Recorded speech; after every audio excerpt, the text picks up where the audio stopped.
We've looked at some important figures and texts. So in the last couple of weeks we've moved on to China, and we've looked at some important figures and texts and trends in Chinese Buddhism. So 2 weeks ago I talked about Qi Yi and his Tian Tai school. Takes as a main text the Lotus Sutra, the White Lotus Sutra. And last week Bodhidharma told us about the heroic journey of Chuang San from China to find the true Dharma in India. And Bodhidharma explored what that could tell us about our spiritual life as a quest and the results and need for commitment in the spiritual life. And tonight I'm going to talk about someone who, as it were, went the other way around, someone who didn't come from China and go to India, but someone who came from outside China and took the Dharma into India. And this person had a really profound effect on Buddhism in China and Japan. And that effect sort of suffered a bit of a sea change and coloured our approach to the Dharma, I think, for many, many years quite a lot, in a way that maybe wasn't entirely positive, but I'll say that a little bit later. And the person I'm going to talk about is Bodhidharma. He's the man who is credited with founding what we usually call Zen Buddhism. He's at least founding that in China. So the word Zen Buddhism, Zen, is actually a Japanese corruption of the Chinese word Chan, and the Chinese word Cha is a Chinese corruption of the Sanskrit word dhyana, which means meditation. Okay, so it's the meditation school via two corruptions in the language that becomes the Zen school. So dhyana means meditation in Sanskrit. Chan and Zen mean meditation. So this was a school that emphasised particularly, but by no means exclusively, I'll talk about this later, the value of meditation. Apparently Chinese people couldn't say dhyana, so they said Chan, and Japanese people for some reason didn't say Chan, so they said Zen. It just got changed in the, like Chinese whispers. And Bodhidharma is usually reckoned, it's usually Chinese.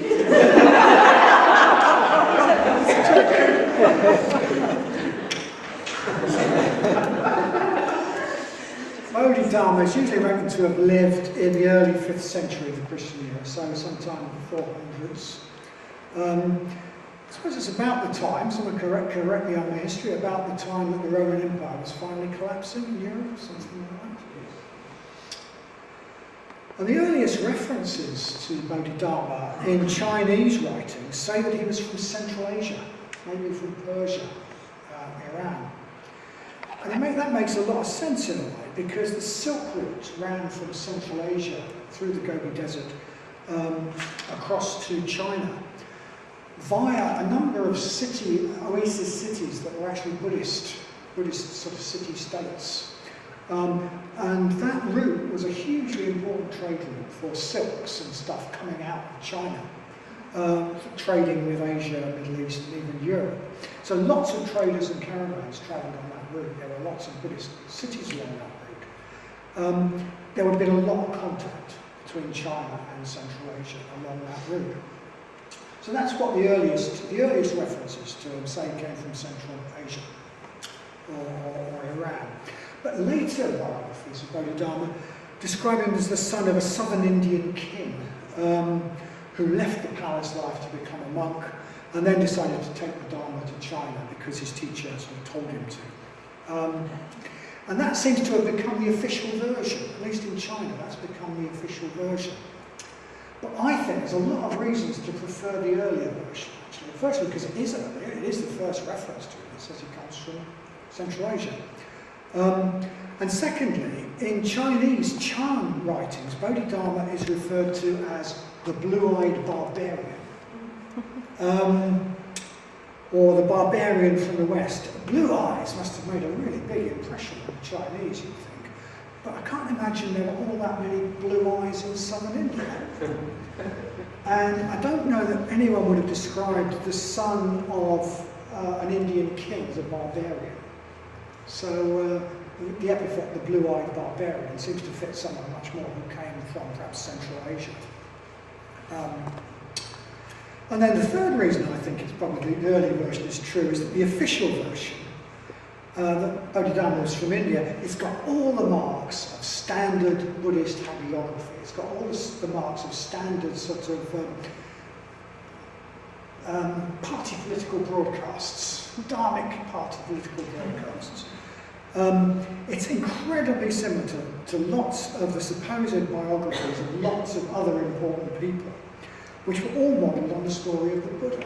So loads and loads of really important Buddhist teachers who we know nothing about. They were all sons of kings. They all got sick of the palace life and went forth. In other words, you know, according to the official account, he was a bit like a Buddha. He followed the official pattern. And all of that was designed to give him authority, to make what he taught more important. And then the land of India itself had a lot of kudos as the home of the true Dharma. A teacher from India was worthy of respect in a way that a barbarian from Central Asia wasn't. The very fact that he was from India meant that he was seen as the real thing and teaching the real thing. Whereas some wanderer from Persia, he could have been teaching anything, really. And fourthly, fourth reason I think he was from Central Asia, I can't claim to be an expert, but there was the Silk Road connection. Whereas to travel by sea from India to China at that time was a real epic. I mean, you have to go way, way south around a whole load of long peninsulas. And the boats, I don't think the boats were very good. There's whole loads of stories about Japanese teachers going to China much later, actually. And they all kept getting shipwrecked. In fact, hardly any of them ever got there without getting shipwrecked. They all got sort of blown up somewhere. So travelling that huge distance would have been right epic. But wherever Bodhidharma came from, his probably strong Caucasian features, his beard and so on, obviously looked really rough to the Chinese, rough and surprising. So the traditional way he's shown, I think, is really great. You can see that. Or sorry about this.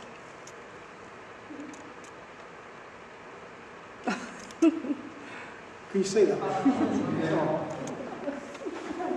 He looks really grumpy, doesn't he? I think he looks really wonderfully grumpy. He's always shown us sort of like that. I think the pictures have got a lot of humour mixed with the respect and lots of affection. He's shown as a real person. He's a real person. He's not some bloodless saintly figure sort of in a white nightie. He's a real person.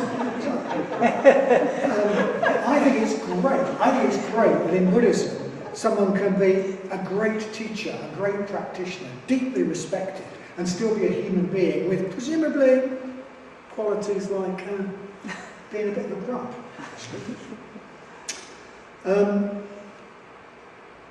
So there's at least two versions of where Bodhidharma came from. What about the rest of his life? Well, to be honest, we don't really know much about Bodhidharma for certain. Okay? What we mainly have is a collection of myths and legends. These don't tell us a lot about the facts of his life in China, but they do tell us a lot about the man himself. They tell us a lot about what he was like. Okay? So a few selected examples. So, for example, the reason he is shown in this picture and all the others with these huge bulging eyes is that he is said to have cut his eyelids off to stop himself going to sleep when he was trying to meditate. On our introductory courses, we suggest a few antidotes to the hindrance of sloth and torpor, like taking the attention up in the body, focusing on the in-breath, raising the light levels, but cutting off the eyelids. Cutting off the eyelids is not one of them. We do not actually recommend this. It seems a bit extreme. And then there's a story of the young man called Gui Ke, who really wanted to become Bodhidharma's disciple. He wanted to be taught, but Bodhidharma didn't think he was really serious enough. So he came to the temple gates, and Bodhidharma said, "No, You're not serious, you're not serious. So he made the young man kneel in the snow at the temple gates, begging to be let in. And outside Shaolin Monastery, actually. And the young man was really determined, he was really set on his quest, so he kneeled in the snow in this position of supplication for weeks. And still, Bodhidharma wasn't convinced that he was serious enough. In one version of the story, he says to the young man, okay, if you really want to show you're committed, cut off your left arm. In another version of the story, he says, well, I'm never going to let you in. I'll let you in when this snow turns red. And in both versions, the guy cuts off his left arm so the snow does turn red and his commitment is proved and he's let in. And he's serious, he's serious. He's not convinced he's serious. And it is said that to this day, monks and disciples of Shaolin Monastery greet each other using just the right arm. Instead of doing that, they do that. As a gesture of respect to this man and his commitment. I don't actually expect that Bodhidharma actually did tell someone to cut off their left arm. Okay? I think we can deal with that.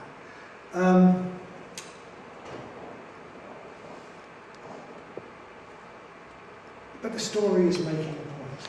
The story is making a point. Instead, I should say that on May 20th, there'll be a number of people expressing their commitment to the Dharma, and we will not be expecting them to cut off their left arm.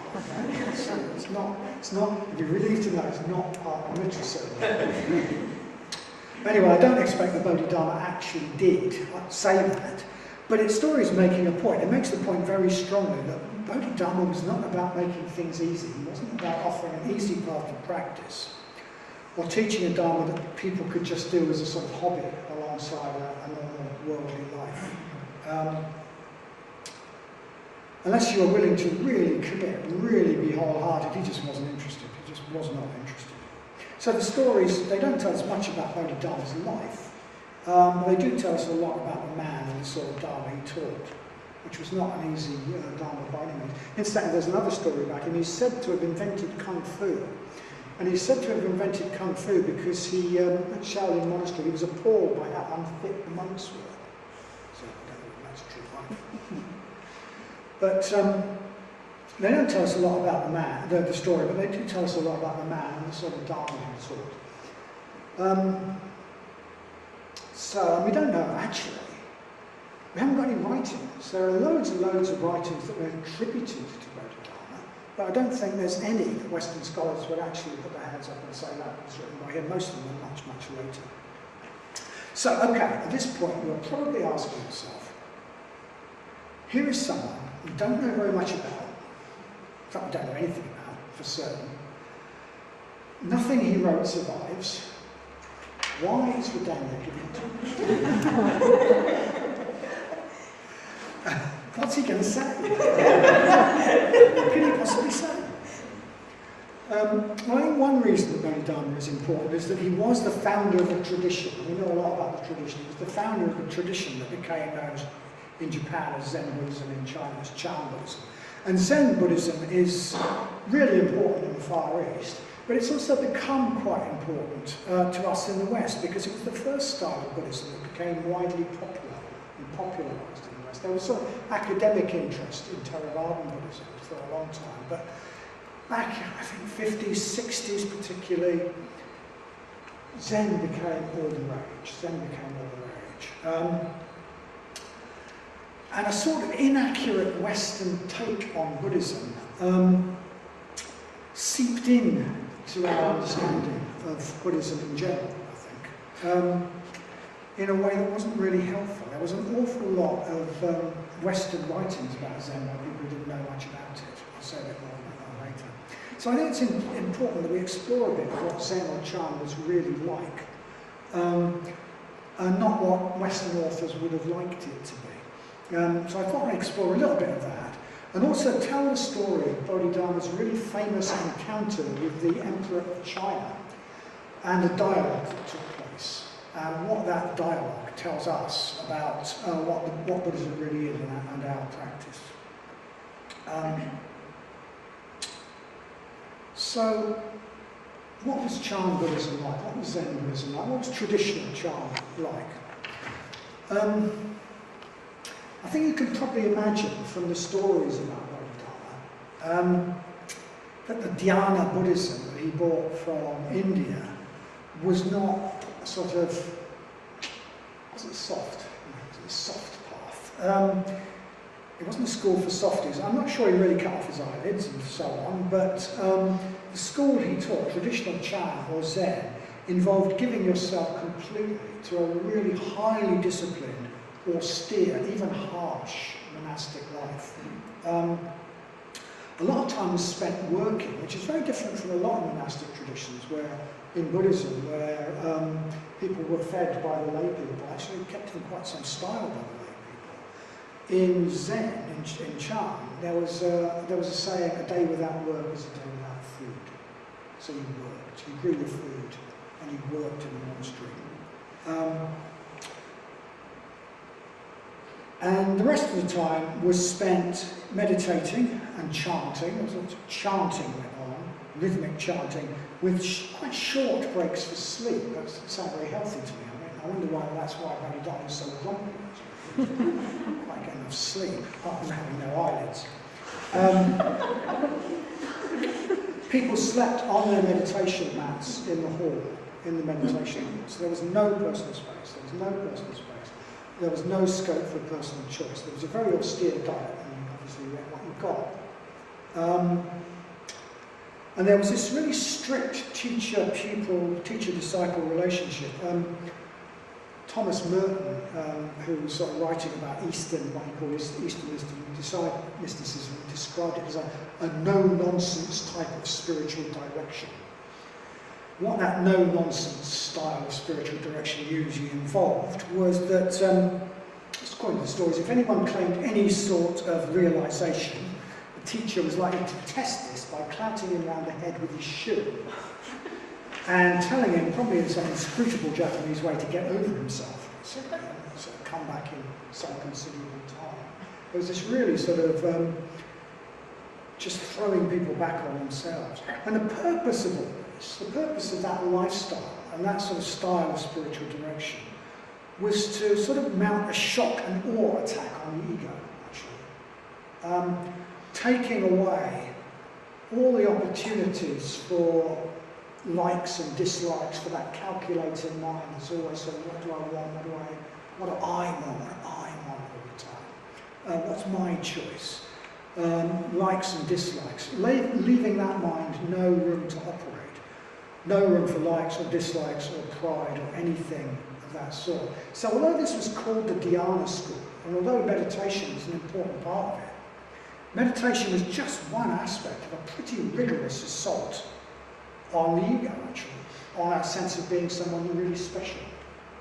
And the meditation is only seen as working in that context. But when people in the West started to get interested in Zen, hundreds and hundreds of years down the line, well, I think it had already lost a bit of its own, certainly in China, but the version that was described in the West really wasn't much like that Zen at all. The first book on Buddhism I ever read was about Zen. It was a bestseller, it was quite a big bestseller. It was written by an Anglican parson who reputedly had a bit of an alcohol problem and had never done any Zen training. And it really, and loads of people still quote it as saying, but, that's what the Dharma is. Rather later, I read another very influential book about Zen. It was written by a High Court judge, an English High Court judge, who saw no contradiction between being a Buddhist and putting on the black cap and saying, I sentence you to be taken from this place and hanged by the neck until you die. Who is on record as saying he didn't think Western people should meditate because it didn't suit our minds. So these books were giving, would you expect those to give an accurate view of this tradition? They didn't. What we often got was, if you like, a sort of view of Buddhism as some Western intellectuals would have liked it to be, minus all the bits that they found challenging or didn't dislike. And lots of Buddhists of my generation, that sort of take on, influenced my take on this. I mean, lots of Buddhists of my generation were influenced in that way. Maybe our view has coloured people's since. It's coloured the view of Buddhism in the West. So if we want to practice the true Dharma, I think it's important that we get back to what was Zen really like, not what this... well, I describe it as cod Zen. I don't know if you come across the word cod. There's a sort of cod, term cod as in cod Zen or cod psychology. It means a sort of very bad imitation. I think it comes from the time when cod used to be served pretending to be some really much posher fish or something. So, a poor imitation. So what cod Zen would tell us, these sort of really inaccurate books, was that firstly, Buddhism is all about meditation. All about meditation. You can live a perfectly ordinary materialistic life, be completely about yourself, go off and work in the city, and do some meditation, and you're practicing Zen, you're practicing Buddhism. It doesn't involve ethics. Ethics, Western books on Zen never mention ethics, they never mention compassion, they never mention metta. The idea of doing something like the metta bhavana was completely never mentioned.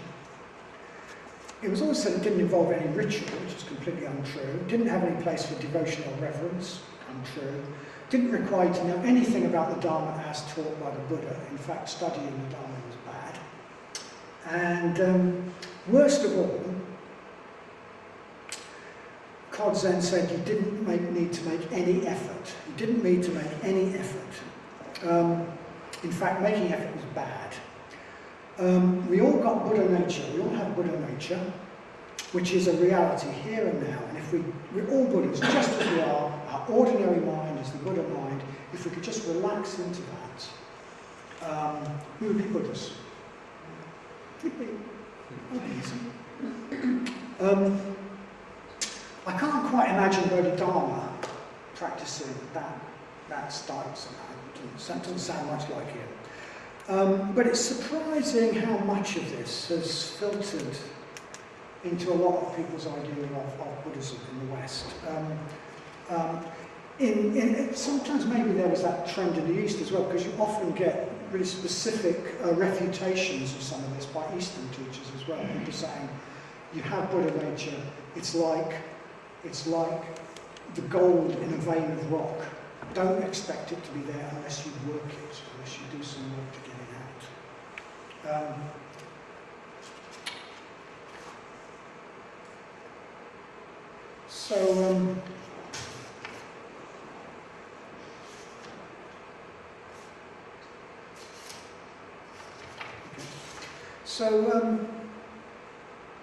It seems to be quite at odds. I mean, actually that take on Buddhism is quite at odds, it seems, with some words that are attributed at least to Bodhidharma. I'm sure it wasn't. It was nothing like the Zen he taught.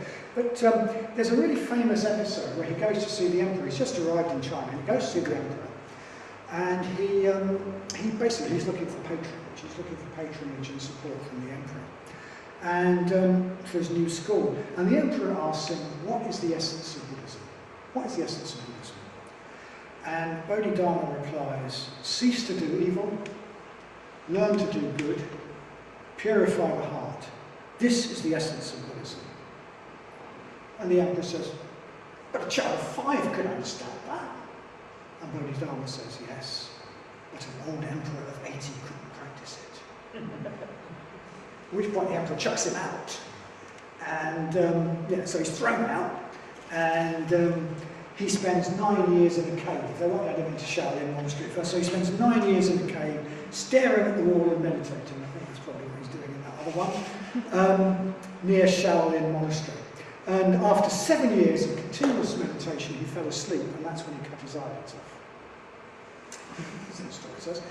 And the story also says that he threw his eyelids out of the cave, and when they landed, the first tree bushes in China blossomed.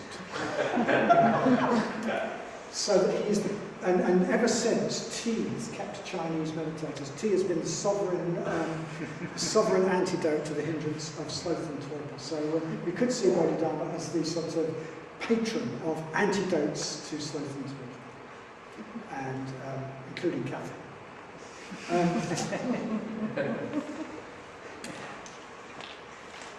So, okay, that's very simple, isn't it, what he says? It's deceptively simple. Cease to do evil, learn to do good, purify the heart. That is the essence of the Dharma. It's very, very simple. But in fact, there's quite a lot in it. We would say, not cease to do evil, cease to do what's unskillful. Learn to do what is skillful. So maybe we just change the language a bit. And then pure, the word pure, purify the heart. Pure can sometimes put people off. I think pure has come to have a rather strange connotations in the West, where it's often to do with sort of sexual morality or something like that. And it often sort of implies a slightly nice, rather soggy sort of virtue. But I don't think pure is that's what's meant here. Pure can also mean undiluted, completely itself, whole, like pure alcohol. There's no dilution, so powerful. Or pure dynamite, whole and powerful, and of one piece, not diluted by anything that's sort of weakening it. Pure in the sense of completely itself. So that's the statement, you know. Cease to do what is unskillful. Learn to do what is skillful. Purify the heart and the mind. Both, they're not seen as being separate in Buddhism. Purify the heart and the mind. Make yourself undiluted, powerful. So, what's he saying? He's saying, hey, Buddhism is simple. Buddhism is simple. It's not about understanding any obscure esoteric philosophy. It's something you do. It's something you do. It's about making effort to change the way we use our body, our speech, and our mind, so that more and more we cease to act, speak, and think in unskillful ways, and so that we act, speak, and think more and more in skillful ways. Cease to do evil, learn to do good. So it's about making choices. You say it's about making choices. It's about choosing to act by the precepts, making that choice to act skillfully by the precepts, rather than just by going on our likes and dislikes. And in meditation, in terms of our mind, it's about distinguishing between skillful and unskillful thoughts and emotions, and making the effort to choose to let unskillful thoughts and emotions go, and to encourage and nurture skillful thoughts and emotions. So we can choose to let unskillful thoughts and emotions just fade away without putting our energy into them. We can just see them as mental weather. Our mind is always throwing up all sorts of different thoughts and emotions. There's nothing wonderful about a lot of them. We don't have to identify them. We don't have to think, I'm having an angry thought, therefore I must be an angry person. We can see them as mental weather. We can just let them go. Positive and negative thoughts come up in our mind all the time as the world pushes our buttons. It's just mental weather. We can let it go. So we label unskillful thoughts unskillful. Let them go. Let them go. Get on with it, mind. Just get on with mind. Can't be doing that. On the other hand, we look out for positive, skillful states of mind, skillful emotions, and we make an effort to put our energy behind those skillful states.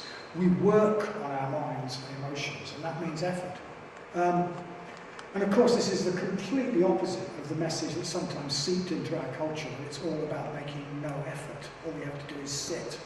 But this, of course, is just really the most basic Buddhism. As taught by the Buddha, and as summed up in a really basic list called the 4 efforts, the 4 right efforts. So this is really early and basic teaching. The 4 right efforts are making effort to prevent unarisen, unskillful states from arising. It's a bit long-winded, but if it's not there, don't let it happen if it's unskillful. making the effort to let go of unskillful states that have arisen, making the effort to bring into being skillful states that have not yet arisen, and making the effort to maintain, nurture and increase skillful mental states that have arisen. So the four right efforts, they're there, right basic bedrock Buddhism. What you do is you let negative mental states, you choose between negative and positive mental states, emotions, you let the negative go, you nurture, you dwell on, you allow to grow the positive ones. In other words, you do that in meditation, and that's what we mean by purifying the heart, or purifying the mind. Purifying the mind of those negative mental states, choosing to fill the mind with whole, bright mental states, positive qualities. And when we do that, when we make that effort to choose what's skillful and to let go of what's unskillful, the law of karma starts to come in on our side. So, as we sort of say all the time when we say it in the introductory courses, the law of karma is really saying that the way we act, think and speak now is going to create the sort of person we are in the future. It's going to create the future person we become. We've all got these many, many different currents and strands in our being, and the ones we choose to act on and put our energy behind will become stronger. The ones we choose to let go will become weaker. So over time, we become, if we act skillfully, if we act, think and speak skillfully, over time we become much more the man or woman we could really be.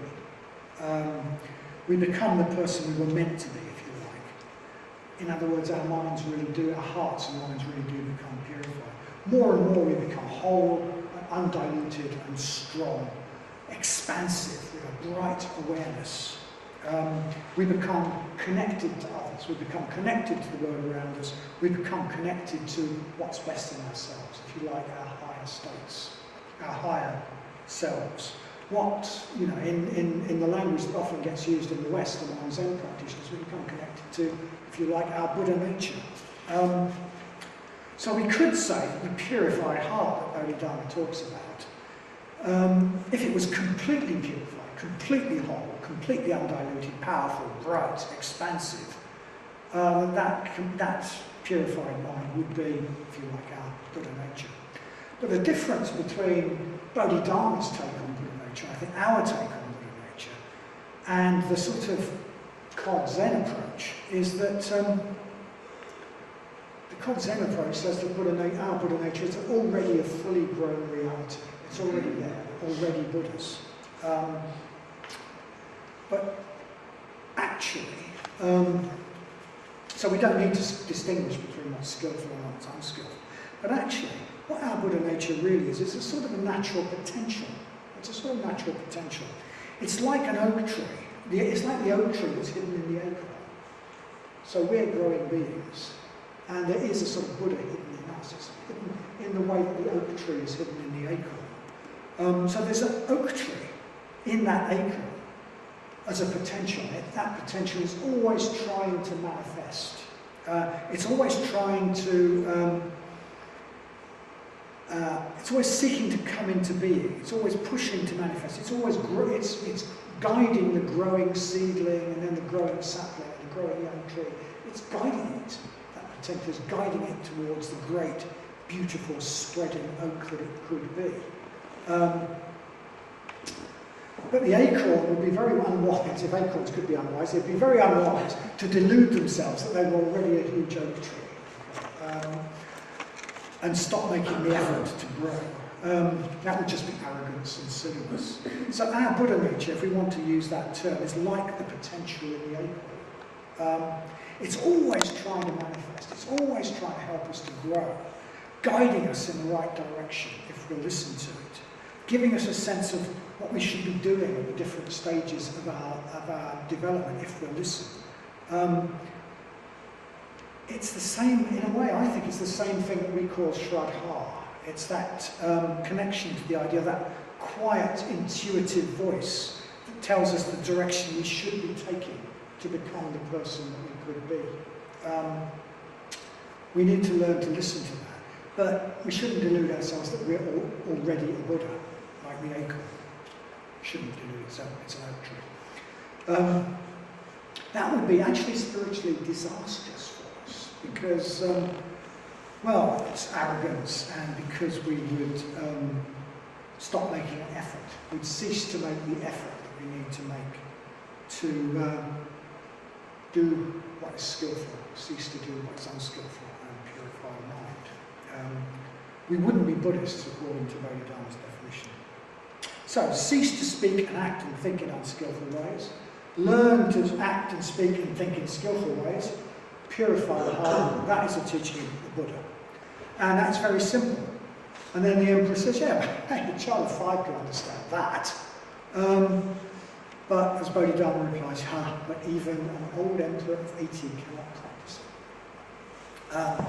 It's hard. Just understanding it doesn't mean we're going to be able to do it in practice. Even if we agree with it, even if with our conscious, rational minds we agree with it, even if that is the way we think we should live, that doesn't mean we're going to be capable of practicing. That is Bodhidharma's parting shot to the Emperor before he gets chucked out and goes and stares at the wall for 9 years. So why on earth is this? I mean, this is a terrible thing to say. Am I trying to put you off? You're never going to be able to practice the Dharma. I'm not actually saying that. Why is it, if we've decided to practice the Dharma, if we mean that with our conscious mind, why is it sometimes so difficult? And what can we do about that? What can we do about that difficulty? How can we overcome that difficulty? That's really the business end of this talk, actually. Why is it difficult? And what can we do to overcome that difficulty? Why the gap between what a child of 5 could understand and what an old emperor could actually do? What can we do to overcome that difficulty to be effective practitioners? So, okay, I'm going to mention 2 reasons why it's difficult, or maybe 3. First, it's difficult because there's almost certainly quite a lot of our being that does not want to practice the Dharma. Okay? We might think we want to practice the Dharma, but there will be, using a metaphor, there are bits of us that really don't want to. Consciously, in our conscious rational mind, we may think we're completely committed. But our conscious rational mind is not all of us. In fact, our conscious rational mind isn't even most of us, actually. An awful lot of our motivations and drives are actually unconscious. We really don't even know they're there. So, I mean, I think it's probably early in the 20th century, psychiatrists sort of discovered the unconscious, if you like. They started talking about the subconscious, the unconscious. And that's entered our language, and we use that word quite glibly. But I don't think we've really, most of us, got our head around the fact that there are things about ourselves that we just haven't got a clue about. We do not know what we're about. We don't know our own motivations. That's what being unconscious means. We are unconscious. Other people may be able to see it, but we can't. We're a bit mysteries to ourselves. And there's usually quite a lot of our unconscious drives that don't want to practice the Dharma. So, there's really quite happy with things that we are. So you might remember I often use the analogy of a horse and a rider. So into our introductory courses, the analogy of the horse and the rider. So we're a bit like a horse and a rider. The rider is the rational mind. The rider thinks, I'm going over there. But everyone can see that the horse is actually going over there. And what the horse is often going towards is a warm stable, a full nose bag, attractive horses of the opposite sex, or of the same sex according to the horse's proclivities. And the rider thinks, Nirvana! And the horse thinks, stable, and the horse is what does the driving, and the horse is what does the galloping. So we've got to learn to speak to our horse. We've got to learn to speak to our deeper motivations. We need to get them on our side. To do that, we need to speak the language of the horse, which is not the language of reason. The horse, those depths, speak a language that's often become a bit alien to us, actually, the language of myth, the language of music, the language of poetry, the language of archetypal images, the language of powerful ritual. Those all speak to the depths. That's why we have those in Buddhism. If we try to pretend we're just this surface level of our mind and ignore all of that, we're not going to get anywhere. We might think we're being clever, but we're not going to get anywhere. We've got to avoid a sort of Western temptation to see all that as a sort of corruption of the Dharma. Because without those sort of elements that speak to the horse,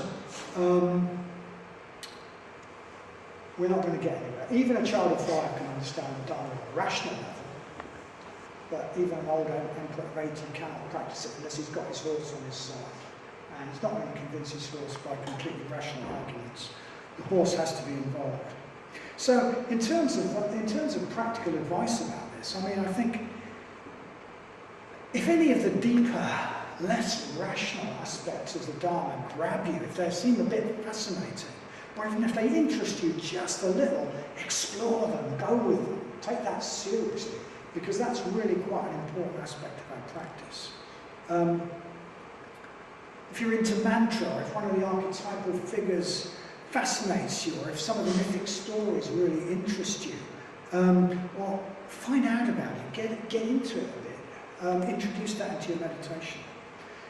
But if, on the other hand, all that stuff, all that non-rational stuff at the moment seems to you like weird, or something you'd rather not know about, then maybe just at least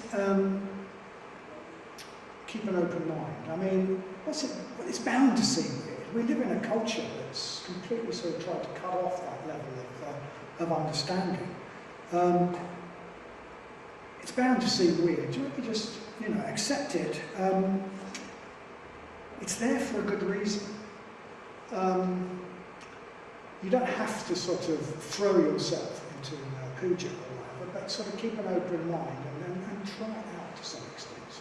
See how you get on with it, but don't allow the rational reason to just say, that's rubbish, because it ain't.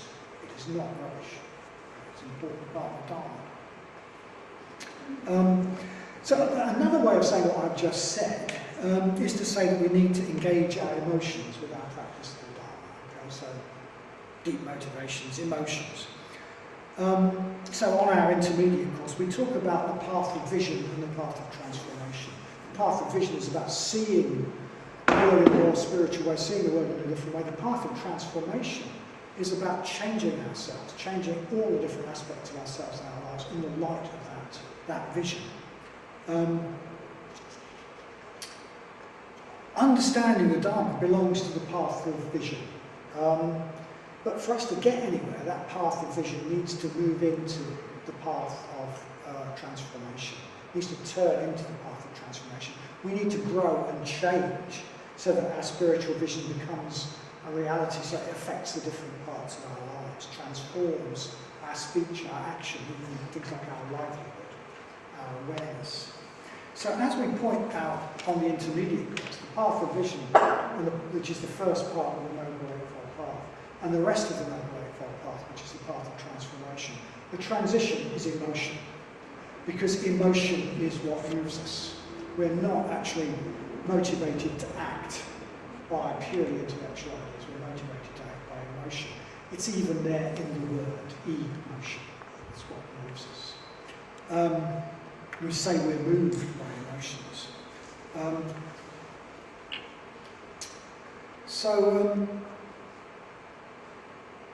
What we know has to feed into what we feel. Or as Sangha actually once put it, we need to find emotional equivalents for intellectual understanding. Slightly long-winded.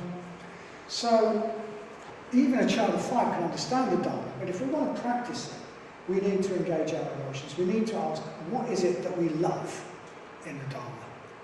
What fascinates us in the Dharma? We need to ask ourselves really honestly, what is it we yearn for that we can get from the Dharma? What do we really want out of the Dharma? I did say, I was talking a little bit about this the other night, and I said that, for example, with metta, It is said traditionally that metta makes us loads more attractive. Metta is the best cosmetic. It's one of the attributes of metta, and talked about an order member who once confessed to me, I must admit some time ago, early on in his practice, that one of the important reasons he practiced the Dharma was because he thought meditating made him much more attractive to women. Well, hey, if that's your motivation, you're going to have to go with it. You know, whatever it is, we cannot pretend we're just angelic beings. We have to go with what our real motivations for practicing the Dharma are, because our emotions have got to be engaged, and we're not going to convince our emotions necessarily by a lot of highfalutin intellectual arguments. We need to sort of really ask ourselves, what is it I want to get out of the Dharma, and how can I go with that? How can I go with that? How can I make that my goal? How can I make that at least an intermediate goal on my path towards enlightenment? It might be that we want loads more people to like us, that we want better relationships, all sorts of things, that we want more control over our mind, whatever. We want to belong to a much more supportive community. Whatever it is, we need to go with what really motivates us about the Dharma. For those of you who were here a few weeks ago, we need to ask ourselves, what is really going to get me out of the burning house? What is really going to get me out of the burning house? Can I ask what the time is? Just after 25 past. Just after 25 past? Oh, no. Okay.